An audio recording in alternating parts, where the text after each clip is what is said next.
Most gardeners are sabotaging their seeds before they even touch the soil, and honestly, they don't realize it. They buy expensive seed starters, follow the instructions and still end up with patchy germination, weak sprouts and trays full of empty cells. Then they blame the seeds. I've tested this across vegetables, herbs, even hydroponic systems, and the truth is, the problem usually starts before planting.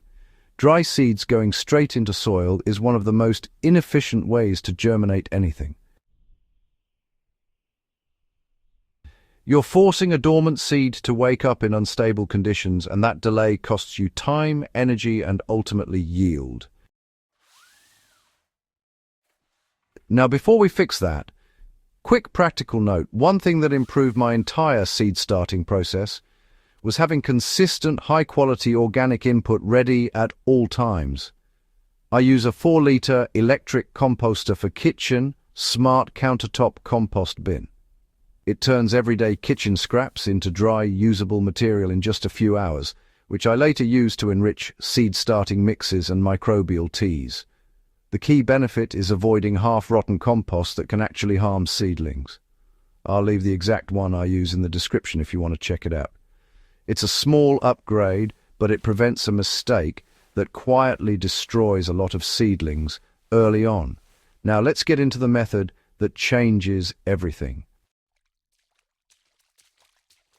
Why soaking seeds is not optional if you want high germination. Seeds are not just tiny plants waiting to grow. They are biological systems designed to stay dormant until conditions are right. When you plant them dry, you're relying on inconsistent soil moisture to trigger that process. That's where most failures happen. In raised beds, containers, or trays, moisture levels fluctuate constantly. One dry patch, one missed watering, and germination drops significantly. This is why soaking seeds isn't just helpful, it's critical. But here's where most advice gets it wrong.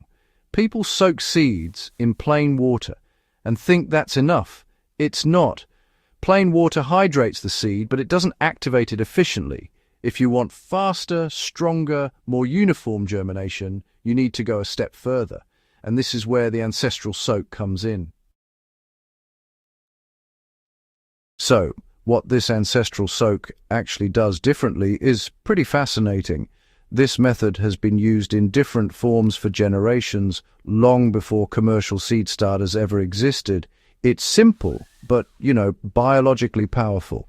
Instead of soaking seeds in just plain water, you soak them in a lightly fermented, nutrient-rich solution that signals the seed it's time to grow. You're not just hydrating the seed, you're activating enzymes, softening the seed coat, and introducing beneficial microbes that protect the seed during its most vulnerable stage. The result is, honestly, faster germination, higher success rates, and stronger seedlings right from day one. And I'm not talking about just small improvements here. In my own trials, germination rates increased by up to 2 to 3 times compared to dry planting, especially with tougher seeds like pepper, spinach, and okra. Now let's talk about how to make the soak correctly without overcomplicating it.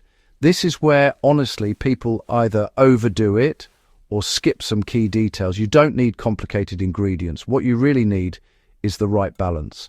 Start with clean room temperature water, then add a small amount of organic input. This can be something like compost extract or finely processed organic material. This is actually where having something consistent from that electric composter becomes useful again, because it's dry, stable, and easy to work with.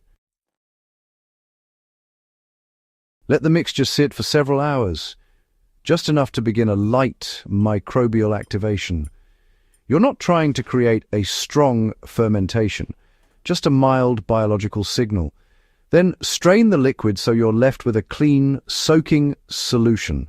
Now your seeds go in. How long you soak matters more than people think. Different seeds respond differently, and this is where experience makes a difference. Small seeds like lettuce or basil only need a few hours. Larger or harder seeds, like beans or squash, can go up to 12 to 24 hours. But here's the mistake to avoid. If you soak too long, especially in a warm environment, seeds can suffocate or begin to rot. You want activation, not breakdown. I've found that most seeds hit the sweet spot between 8 and 12 hours. You'll notice a visible change. Seeds swell, some may even begin to crack slightly. That's when you know they're ready. And what you do next is just as important.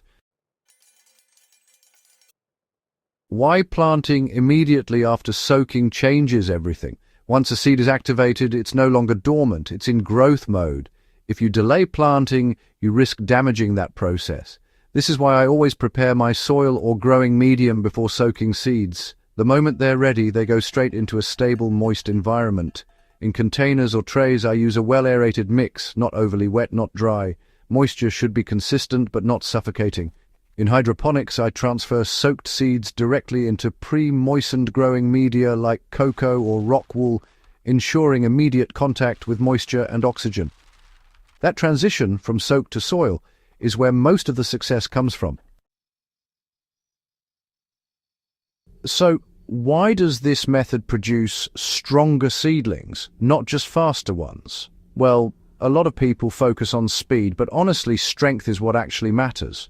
When seeds germinate evenly and quickly, those seedlings establish stronger root systems early on. And that early advantage really compounds over time. I've compared soaked versus non-soaked seeds in the same tray under the same conditions. The soaked seeds not only emerged faster, they grew thicker stems, developed leaves earlier, and handled stress better. That's not just a coincidence, that's biology working the way it's supposed to. And this becomes even more important out there in real-world conditions, where weather, watering, and soil just aren't perfect. The mistake that cancels out all these benefits. Here's where people undo everything. They soak seeds properly, then plant them into poor quality soil. If your soil is lifeless, compacted, or lacking microbial activity, you're limiting what that seed can do. This is why I always emphasize building a living system, not just focusing on one step. Even a simple improvement, like adding a small amount of well-processed organic material into your seed starting mix, can make a noticeable difference. Again, consistency matters. Random, half-decomposed compost can introduce problems instead of solving them. Why this method works across different gardening systems? This isn't limited to one type of gardening. In backyard beds, it gives seeds a head start against unpredictable weather. In containers, it compensates for limited soil volume and faster drying. In hydroponics, it reduces germination time and improves uniformity, which is critical for system balance. I've used this method across all three, and the results are consistent. The principle is the same: activate the seed before planting, then give it a stable environment to grow. Why most gardeners overlook this simple advantage? It's not complicated, that's why it gets ignored. People assume better results require better products, more expensive seeds, specialized mixes, or complex systems. But often, it's about doing the basics correctly. This method doesn't replace good soil, proper watering, or healthy growing conditions. It enhances them. And once you see the difference in germination trays or direct sown beds, it's hard to go back. If you're serious about improving your results, this is one of the easiest upgrades you can make immediately. If you're getting value from this, subscribe now, because this is exactly what we focus on. Real methods that actually improve your garden, not just surface-level tips. Why understanding seed biology changes how you garden. At the core of this method is a simple idea. Seeds respond to signals, moisture, temperature, microbes. These are what tell a seed when it's safe to grow. When you control those signals, you control the outcome. Instead of hoping for good germination, you create the conditions for it. And that shift from guessing to controlling is what separates average gardeners from consistently successful ones. If you apply this method and combine it with good soil practices, you'll see stronger starts, healthier plants, and better yields over time. And that's the goal. Not just growing plants, but growing them well from the very beginning. If this helped you, share it with someone who's struggling with germination and subscribe for more practical experience-driven gardening techniques that actually work.